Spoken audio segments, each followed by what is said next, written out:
Aspirants, நான் முதலாம் குமரகுப்தர் போலை குப்த வம்சத்தின் கடைசி பெரிய அரசர் இரண்டாம் சந்திரகுப்தரின் மகன். எனது பட்டங்கள் சக்கராதித்யா மற்றும் மகேந்திராதித்யா. அஸ்வமேத யாகம் நடத்தினேன்.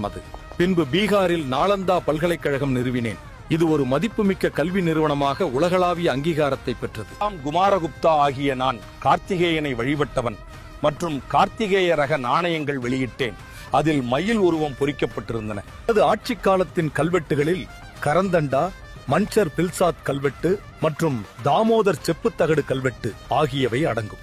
வணக்கம் ஆஸ்பிரண்ட்ஸ், நான் முதலாம் ஸ்கந்தகுப்தர், அரசர் குமாரகுப்தரின் மகன். மத்திய ஆசியாவிலிருந்து வரும் குணா படையெடுப்பிலிருந்து பேரரசை நான் காப்பாற்றினேன். மேலும் எனது ஆட்சியின் போது ஜுனகர் அல்லது கிர்னாரில் கிடைத்த கல்வெட்டு எனது கவர்னர் பர்ணதத்தா சுதர்ஷன் ஏரியின் பழுதுபார்ப்பை மேற்கொண்டதாக குறிப்பிடுகிறது. மேலும் பிடாரி தூண் கல்வெட்டு புஷ்யமித்திரர்கள் மற்றும் ஹன்களுடன் எனக்கு ஏற்பட்ட மோதலை பதிவு செய்கிறது.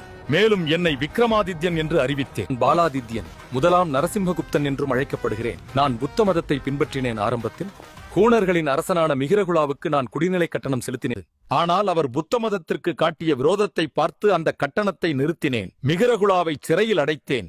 ஆனால் அவன் துரோகம் செய்தான். பின்னர் அவர் படைகளை திரட்டி என்னை மகதத்திலிருந்து விரட்டினார்.